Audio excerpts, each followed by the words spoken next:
This is going to be the most in-depth Amazon FBA review after 1 year that you will find on YouTube. It'll also be the most transparent. I'm going to show you how much I made after 1 year of Amazon FBA. And unlike most videos, I'm not going to wait until the end. I'm going to show you right now. So I have my phone right here and I'm refreshing. This is my product sales that I made from February 1st, 2023 to today. That's 104.8 thousand USD. Now, the reason I'm showing you this up front is because I want to break down this number and show you what was actually made, not just in sales revenue, but what I actually took back home and why I may not continue to sell on Amazon FBA in the future. So join me on the computer and we're going to break down these numbers and get to the honest truth about Amazon FBA after 1 year. We are on the homepage of the Amazon Seller Central account. And there's a couple things that I want to show you to get a full sense of what it means to make over 6 figures on Amazon and exactly if it's worth selling on Amazon still in 2024, and some things that I feel like you just need to know. So first thing I'm going to do, I'm going to go to my actual tax form. I'm on my tax document library for 2023, filed by Amazon Payments Inc. And I'm going to download this for you now. And then we're going to take a look at exactly what I did in gross sales in 2023. All right, I have the 1099K form pulled up. I'm going to block out a couple things like, for example, my taxpayer ID, the filer's TIN, my address and information here as far as my business goes. So in section 1B, you'll see card not present transactions. They're actually totaling $106,787.79. I had 3,461 number of payment transactions, and these change. I'm not actually 100% sure why, but I'm going to show you a couple of different numbers. But again, this is going to be the most thorough and honest review that you're going to get on YouTube. So January, it shows you I didn't make anything. February, $9,443.18. You'll also see as follows: March, April, May, June, July, August, September, October, November, and December. And you can see that my highest grossing month was October, and that was $15,786.82 in total gross sales. All right. And this is just for my records personally, and it's just to show the accepted payments that were made on Amazon. All right, this actually isn't the money that I personally keep. It's just to show what was paid by a third party network. So if I scroll down, you're gonna see here the unadjusted gross sales and how they're calculated. So unadjusted gross sales means the total sales unadjusted for fees or refunds displayed in the table below. It is the amount the buyer paid for an order, even if the order is later refunded. Please note, if you have multiple accounts, the value below will reflect aggregated information. Now, I actually have 2 Seller Central accounts. One of them had less than $20,000, so it shouldn't get a Form 1099K. That one had around 15,000. This one had around 104,000. That's why on the thumbnail you'll see it shows like 119,000. When I added up, it was like right around that amount, so it worked out perfectly. But I'm not going to be looking at that account today. I'm just going to be looking at this one. So as you can see, the product sales were actually $99,050.11. What I received in shipping credits were $1,930.87. Promotional rebates, $956.75. Sales tax that were collected, $6,763.56. And unadjusted gross sales, $106,787.79. So that's how we got to the total of our unadjusted gross sales. Now, the reason why I'm showing you this is because I want you to see the number that most people will show you when they're talking about Amazon FBA and what they made. But we're going to break down exactly what this number entails because, as it's stated, it doesn't include refunds and it doesn't include fees. So I'm going to go back into my Seller Central account. There's another section that I want to show you where we're going to break down exactly what this number is, what is taken from this number, and what I end up with after 1 year of sales on Amazon. Okay, now we are back on the Seller Central home screen. I'm going to take you guys to my sales dashboard. Now that we're on the sales dashboard, I'm going to adjust the dates here. And let's go back to January of 2023. When I actually opened my seller account, it was on the 29th, but of course you got to ship inventory. And then once it gets there, didn't actually get there until February. So let's just go January 29th, 2023, and then let's apply. All right. So as we can see here, I have $104,835.74. That was an average of $27.93 per order item. And then these are my total orders. Again, I said this was going to change. I'm not sure how they calculate this and adjust it, but that's what it is. Now, one thing that they don't tell you on Amazon, Amazon takes about 29% of what you're seeing here. 29%. They have around a 50% commission fee, and then the rest of the fees are associated with storage and that shipping and that FBA convenience that you're getting. It usually costs you right around 29%. So I just want to get a calculator so we can break down exactly what's being paid here. Let's take this total amount. $104,835.74. And we're going to multiply this by 0.29. That's about 29%. So that ends up being $30,402.36. All right. So we're going to take this number and we're going to deduct that from the $104,835.74. This is what we're left with. We're left with $74,433.38. So check this out. Already 30% of what it says that we made in sales revenue is already gone. They won't tell you this about Amazon. The shipping fees, the storage fees, the commission fee for being able to utilize the Amazon platform does come with a hefty cost, right? So automatically, if I already took 30% off, I'm at $74,433.38. So there's a different way that we can calculate this. Let's do this instead. So they're saying I made $27.93 per item, right? Okay, well, let's do it this way. $27.93. Let's multiply that times 0.29. That leaves us with, okay, $8.09 off. So we're going to take $27.93 and we're going to deduct $8.09. So we're left with $19.84. So essentially, after the Amazon commission fee and the storage and shipping fees, I make $19.84 per 3,994 units sold. So let's multiply this by the 3,994. We're getting roughly the same number. So $79,240.96. Now, this is just one breakdown. All we're talking about right now is the fees that Amazon takes, right? Now, what I'm going to do is I'm going to go even deeper because I want you to see how this number really was broken down. I'm going to take you to my actual Amazon payouts, and I'm going to show you how much I actually got deposited back into my account from Amazon over the course of a year. So this is my payouts page on Amazon Seller Central.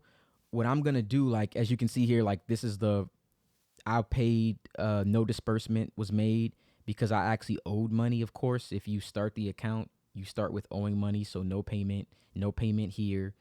And And it looks like the first payment was actually from February 24th to March 3rd.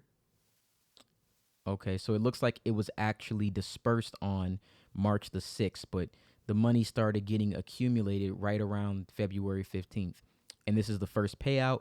The next payout, what I'm going to do is add up all of my payouts, because it's going to take me a few minutes to actually go through, and you guys don't have to sit through that. I'm going to add up all my payouts. My payouts will actually show you how much money I made after the returns. So remember, we were somewhere around 79,200 range to 79,400 range after Amazon fees and after the commission that they take. So let's go ahead, add up all of this, and we're going to get to a number and see where we're at after fees and after all the return. All right, guys, I am back. As you can see, I'm at the top of the screen with the last few payouts. And as we can see here, we ended up with $54,183.01.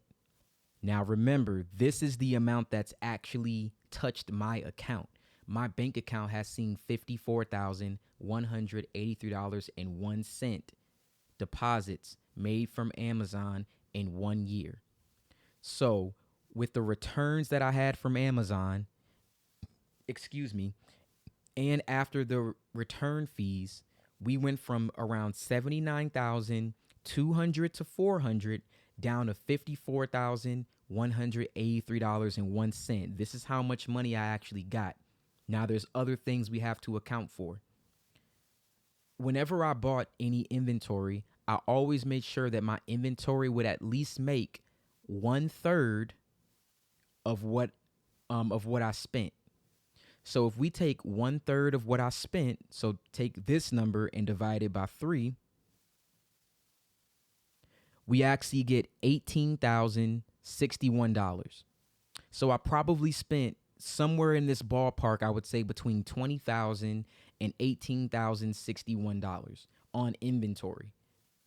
So if we take that amount that we had before, $54,183.01, and then we just let's just deduct the even 18,000. Okay.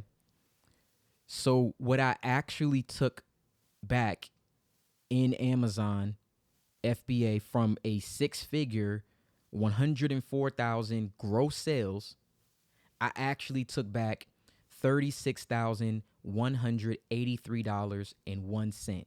And again, I do have my other account, so it probably ends up being somewhere around $40,000 in total. But for just this account with the 104,000 total sales revenue, I actually only made 183,001. So if we were to take this and divide this by 12, that means I actually only made around $3,015 per month. And if we were to take this and then we were to, let's say, divide this by 160 for working hours, right? So in actuality, it's $18.84 per hour if I was working a job. So when we look at this number, we started with a big 6-figure, over $100,000 number in sales revenue. But what we actually have is a little bit above minimum wage. $18.84 is really what I made. And this is the thing that they won't tell you on Amazon. And this is the thing that they won't talk about on YouTube. There are a lot of cons, but there are some pros. And I apologize for this video kind of being all over the place. Honestly, I had a whole script written for a video, and I felt like the video was just too much fluff. And I just was like, I'm going to be as honest as possible, and I'm going to show something that most people would not show. So here are the pros that I have found with Amazon FBA. And the type of selling that I did was retail arbitrage, just so you're aware. So here are the pros. It's low barrier to entry. It's relatively simple for someone to buy clearance items, and retail arbitrage. Arbitrage is just a fancy word for saying you buy something at a lower price and you sell it at a higher price. That's pretty much it.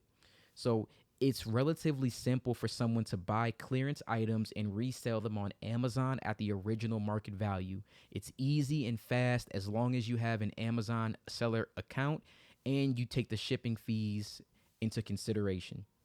There's no marketing involved. You don't have to spend money out of your pocket to market this product.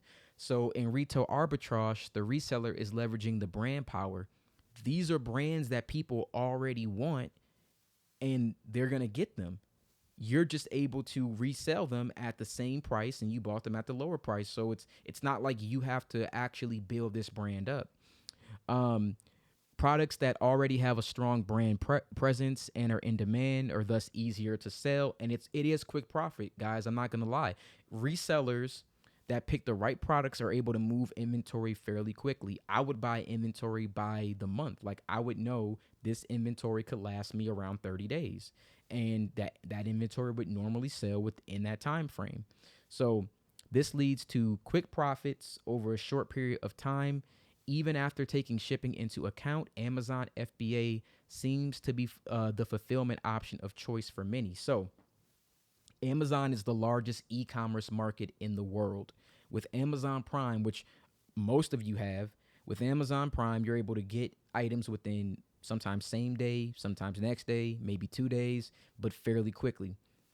When you're able to actually send these products to Amazon, it takes maybe 2 weeks on not a busy season, but on a moderately busy season. 2 weeks, they're on your store and they're selling. Like as you guys just saw, I'm making sales and I'm making a video for YouTube. So I'm making money multiple ways as we speak right now. For most people, that is seemingly passive income, right? So I'm not going to say that it's all bad, but I also want to get into like what basically that $36,000 to $40,000 actually cost me. So here are the cons. Supply chain problems. You're entirely reliant on other retailers for their supply chain. If you're not able to find a source of product or the retailer does not want to sell them to you, then you have no inventory to sell and therefore no income. So the way that I would combat this, I would normally buy inventory and then for the next maybe 2 weeks after my inventory sells, when I'm down like maybe 50 or 60%, I would spend damn near a full week, almost 8 hours a day looking for new inventory because it did take that long. It takes a long time to find this inventory. It's not like you find good stuff in a day. It sometimes takes several days or sometimes it takes weeks. So if you start doing it immediately, you can kind of stay on top of it. And as you're making money, you learn how to separate the money that you made from the money that's profit. So that way you can reuse that money to buy more inventory. So resellers also have no control over the quality of their products. Resellers have limited choices if the product is in inventory, damaged, or defective, and sold to a customer. Even if the customer complains, many manufacturers and retailers won't honor a return or replacement if the product was not purchased from an approved distributor. So when I sell products on Amazon because they're not my brand and they're not my products, again, they're brands that we all know, but they're not mine. A lot of them have come damaged, messed up. That's why I have such a high return rate and how I lost almost an additional $20,000 in sales because there really is no way to control that. And Amazon is very, very loose with their return policy. And it just pretty much falls on to you. You have to take the hit for that. So that's why it's so important when you're looking at these products, why you have to make sure you can 3 or 4x the amount because you have to account for the returns. You have to account for what Amazon takes. And then whatever left is what you make. Sometimes on products, you end up in the negative. And the inventory is inconsistent. You really don't know where your next piece of inventory is going to come from. You have to be the one to stay on top of that, which again, When it's good and you have a supplier where maybe you found someone and for 90 days you're just buying from them and it's awesome, it's good. When you are struggling to find things to sell and you're scraping to find things, it's pretty bad if this is your only primary source of income. So, because resellers are hunting for discounted products, they tend to not have a consistent inventory. They might stumble upon a product that sells very well, but the profits may be limited by how much stock they are available to secure from retailers. Once they run out, they cannot reorder more from the manufacturer. So that's the other thing. You may find a product that sells really well and you're able to buy like 20 units and you made 4x on that unit, 400%. Oh, that's amazing, but you can't buy any more. Once they're gone, they're gone. You just have to hunt for that next deal. So you to make this consistent would take a lot more time and effort than what you think. And not only that, again, with Amazon selling fees, I have a label maker right here. This is what I use. This little label maker and this right here is a roll of about 900. I probably have bought like 30 of these, you know what I'm saying? I have a lot of them, so you have to label this. You have to ship out these products. I got boxes upstairs. You have to do that yourself. So how much time do you think it takes for you to keep printing out different SKUs for each one of these products, When are you able to do that? If you work a 9 to 5 job, you have to balance your work life and you have to also balance the time it takes to find these products, label these products, drop these products off to UPS, then get returns on these products, then have to figure out how to salvage the returns on the products. Then you have to figure out, once you're able to actually get this merchandise sold, how can you secure more? So a lot more time than you think is spent on finding these products, selling these products, and hopefully you don't have returns on them, because if you get enough complaints on your products, Amazon will remove you from the listing and send the inventory back. Now you're just stuck with dead inventory. You can't sell it on Amazon. You could try to maybe sell it on eBay to recoup cost. However you have to do it, but if you get enough complaints, that's it. They're going to take you off of that listing and you're just stuck with inventory. They send it back and then they charge you for shipping that stuff back. I'll give you an example. I sent about 1,000 units to Amazon of a certain product. And when I sent that product to Amazon, they said that the inventory was counterfeit, because the brand had just added a transparency code onto that product, and I didn't know about the transparency code. Eventually I got the transparency code. I didn't know about the transparency code. When they did that, they confiscated my inventory of 1,000 units. It cost me around $5,000. They confiscated the units. They held them for around 6 months. Eventually, after fighting, because if you know Amazon support, it's not the best. After fighting for 6 months, I got my inventory back. They sent me back the inventory and charged me around, like, I think 97 cents, like $1.07 per unit. I ended up paying them around $900 to ship me back my inventory. And then I had to ship the inventory back to them again. And then I had to try to sell it again to recoup the cost. So what I'm telling you is, it's not as it seems, and brands can kick you off when they feel like it. Brands can tell you can no longer sell. So if you spent $10,000 on inventory and this brand says the day you sent it that you can't sell, you just lost $10,000 and that's it. That's just it. I mean, you could also try different listings, but if it's a brand thing, the entire brand, that's it. It's done. You just lost the money, which is why I learned later on, because I had so much success in the beginning that as things happened to me towards the end, I started noticing a lot of things that just were crazy. So it's good to have the failures in the beginning than it is to be successful, because then once you have all of these problems, you kind of start to understand exactly how to mitigate your risk.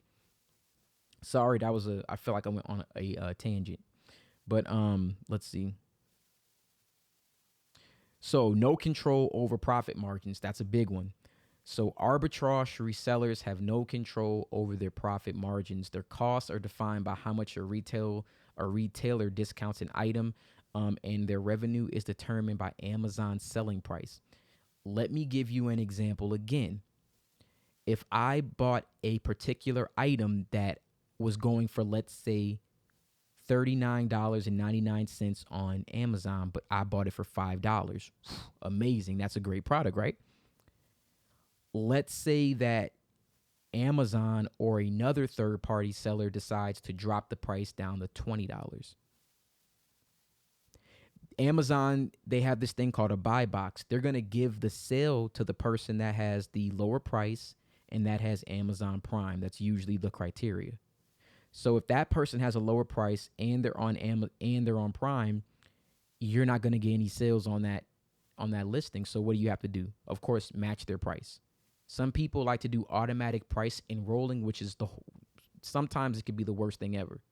If you guys keep the same price, you guys share the buy box, you can share sales.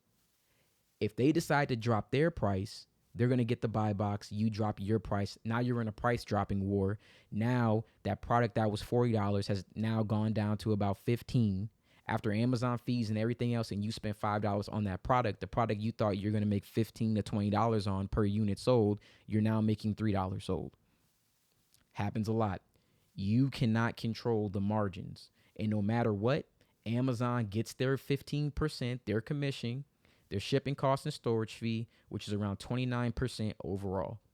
So regardless to what you price it at, regardless to what the competitor prices it at, they're taking their 29%. All right. And then retail arbitrage, like I've been mentioning this whole time, it's time consuming. It takes time to buy up enough inventory to make revenue. You gotta go to multiple stores online to find product. You gotta apply the appropriate labels to the product. If you mislabel something, guess what? It's coming back. If it comes back, that's a fee. You have to pay that fee. You have to you have to go to UPS, drop off these items. You can also have UPS pick it up, but you pay for that. So for me, if I have like boxes where I got a bunch of inventory, like if it's like 1,000 units, yeah, I'm going to have someone come pick it up. It's like $25, not a big deal. If it's smaller units, because again, there are those times where it's dry out there and you have to buy like little things here and there, you're sending out smaller boxes, which means buying more SKUs, which means you got to separate them. They all can't be shipped in one box. So it's like you may have 40 boxes and only 10 units in every single box. That's still 400 units, but you have to separate 10 items into 40 different boxes. Now you have 40 different listings you have to manage. I just want to paint the picture for you so you understand how managing all of this can be time consuming. Not to mention, if someone lowers their price, you may stop getting sales. So you have to go in and you have to every morning check the listing and see if somebody dropped their price, because if they drop the price, they're going to get the sale. You won't get any sales, and now you're in a price dropping war. So another thing is, you don't want inventory that's too easily available, because if the inventory is too easily available and everybody can get it, well, if there's 30 people on this one listing and y'all all at the same price, Amazon splits the sales between everybody. If there's only 100 sales a month on that listing, you're going to get one sale. So lots of things to consider. And again, this is why after 1 year, this is what they don't tell you. So I think the ultimate question is, even for me, do I plan to continue to sell on Amazon? And the answer to that question is yes and no. And the thing is, do I see Amazon as a viable stream of income, at least retail arbitrage? No. My brother also does this too. He does private label, because I'm sure some people with some experience are thinking, well, that's why you private label. Private labeling comes with its own problems too. Trust me, it's still 30%. And not only that, if you're selling a product that other people can easily manufacture, now your manufacturer might raise their prices because they're getting more sales on their good. And then if someone else comes along and is able to sell it at a lower price, they can price you out. And the worst part about that is, now you got to start a whole entirely new brand. that's even worse than retail arbitrage because you probably spent so much time on this brand and this listing to grow it, to get it to like the Amazon front page, to have to start over. That's more costly than the retail arbitrage. So it's not just so much as you need to make your own brand, it's you have to consider exactly, is it worth your time? I think if you are doing this passively, like you just randomly, just every once in a while, you have your favorite websites where you look if they have a discount for something, and it's like, oh, they have 100 of these. Psh, I could sell this for easily that. Buy 100 and sell it. I think it's a good side hustle. I think it's a good extra source of income on top of what you're doing. I just don't think it's a viable source of income to depend on because there's too many variables and too many things change. Why do you think so many people on YouTube who used to sell on Amazon, instead of selling on Amazon anymore, they talk about it?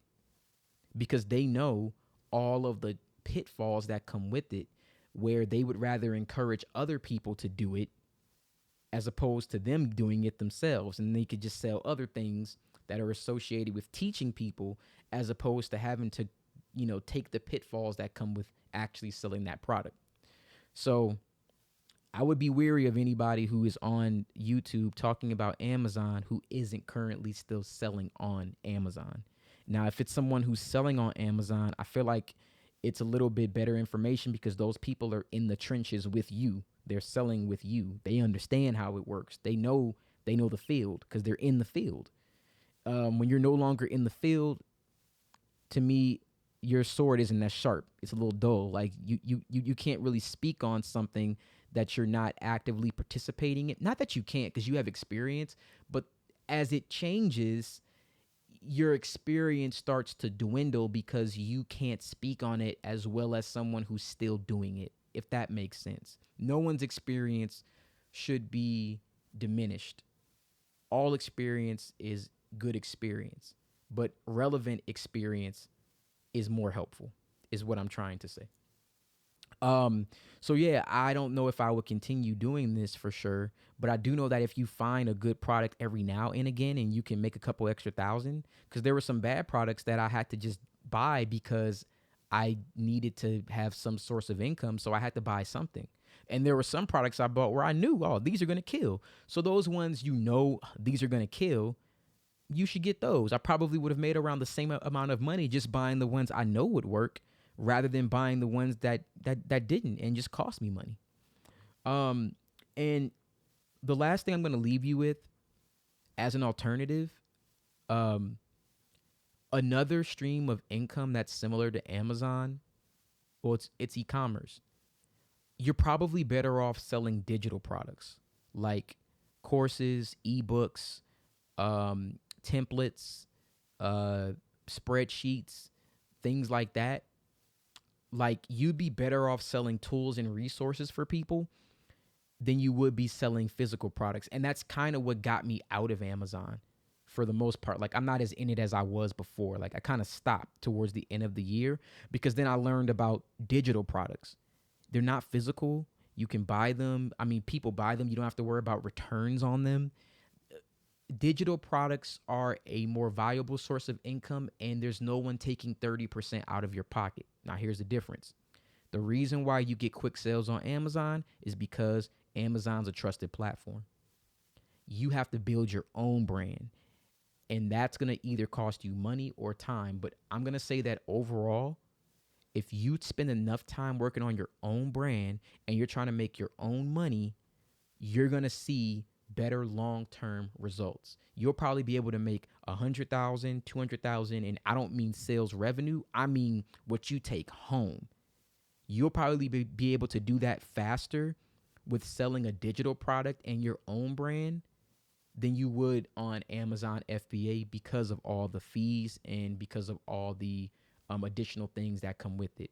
And that's just why you saw like my sales went from 15K, 12K, 9K, and then all of a sudden started dropping.